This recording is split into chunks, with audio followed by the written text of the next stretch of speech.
Susunod na programa ay rated PG. Patnubay at gabay ng magulang ay kailangan sa mga batang manonood.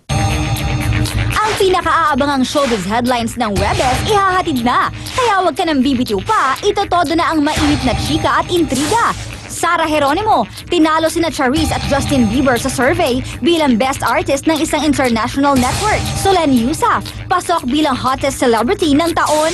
Diana Zubiri, wagi ng Best Performance Award para sa kanyang indie movie. Mga kandidata ng Miss World Philippines, mas naging busy sa pagrampa. Yula Caballero, Most Promising Actress of 2012 at Ay de las Alas, dumalaw kay Tito Dolphy. Anak ng King of Comedy na si Direk Eric Quizon, may nais iparating sa mga kapatid.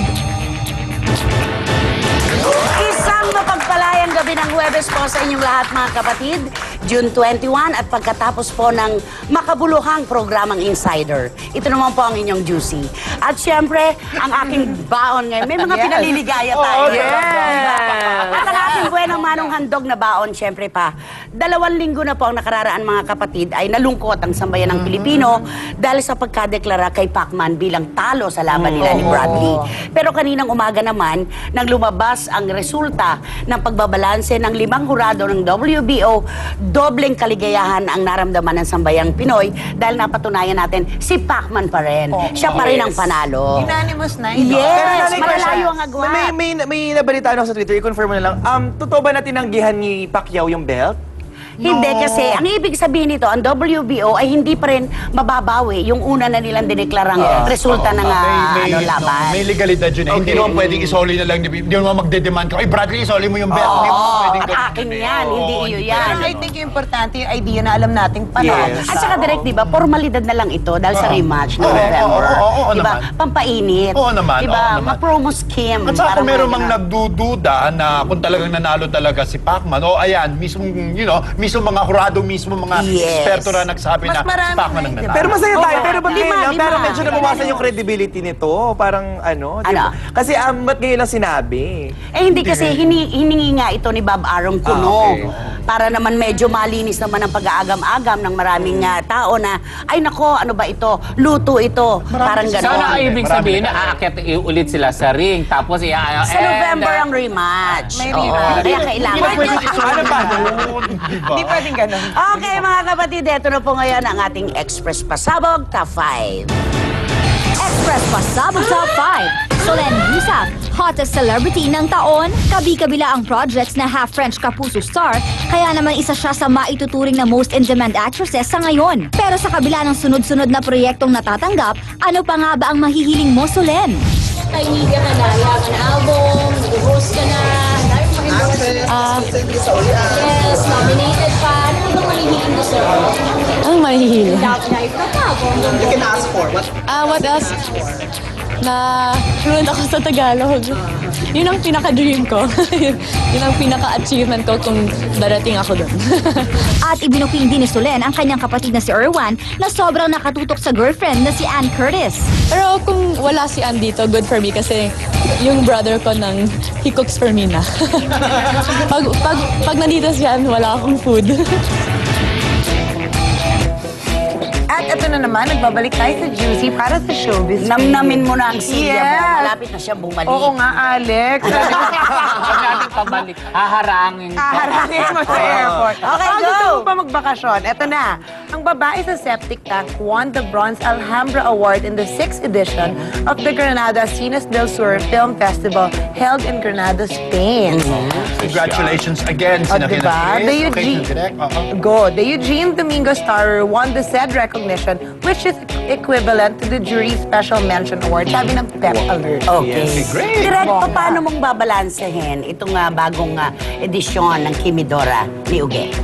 Ano ang iyong natatanggap ng mga reaksyon? Well, very varied ang reaksyon. Mayroong gustong-gusto at mayroong iba naman na mas sinasabi na mas na-prefer nila yung una Yung kaysa una, naman, di ba? oo. Eh, kanya-kanya naman palasa yan. Ang importante is, number 1, kumita siya. Okay, Yes. kumita siya. Oh, maraming tao sa Oo, sinihan. maraming tao sa sinihan at maraming nag-appreciate ng ginawa ni Eugene.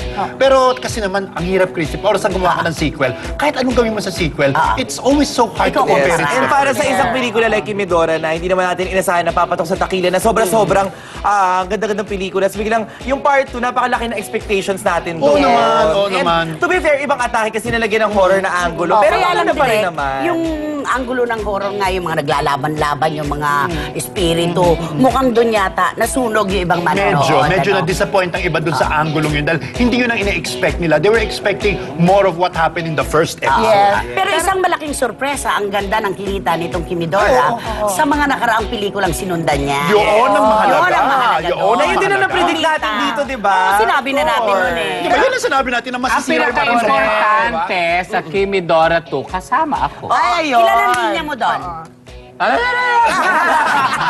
Pero Nay, punong-puno kasi Yes. tinry ko panoorin. Kahit Ang weekday hirap, eh, punong-puno. weekday. No, pero Lahat bakit ng pag show, lumalabas lahat. na si Shalala sa screen, doon nagbibilihan ng popcorn ng tao? Oo, Yan yan ang nagkukwentuhan kami. Nagkukwentuhan. Okay, ay. Mag-share kami noon, Shadow. Anyway, mga ka-freshness, etong ating extra sa Sabog Top 4.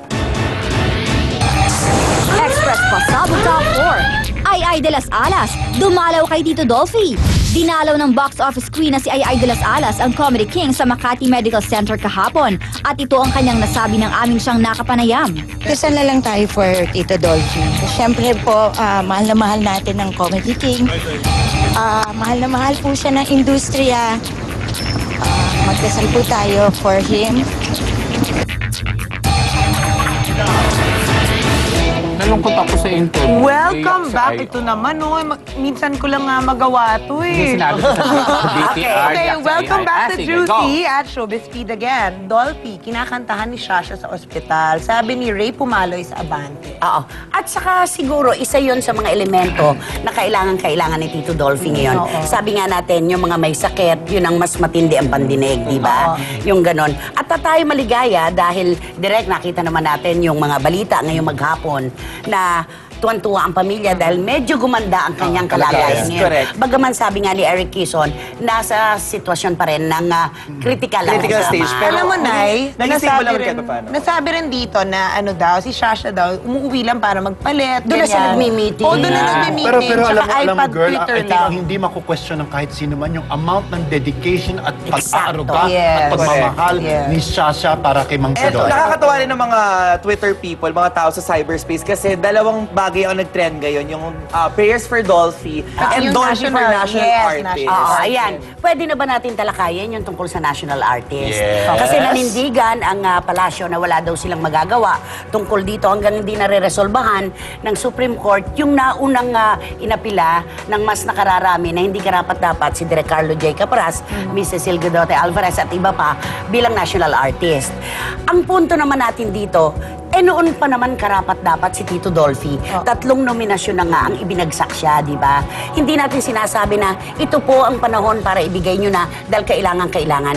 Kundi, noon pa po dapat ito. Pero bakit may ilat nga, no? Bakit may ilat sa kanya yung national artist? May politika, may Jimmy. politika involved at alam ko na may ilang tao na talagang deliberately kumukontra sa kanya. Bakit naman? Parang May malinaw na kanya-kanya malinaw. silang dahilan. Pero ito naman ang aking munting kontribusyon sa issue na ito. If there is a will, there is a way. Tama. If there is a political will, then there is a sure way to get that award and hand it to Dolphy. Ganun kasimple. Oo, ganun kasimple. Ganun lang kasimple. Naku, ang dami pa po namin argumento at chika dahil... Ito ang huling gagupit ng mga chikahan nag-iinit. Todo ang hirit sa... Juicy!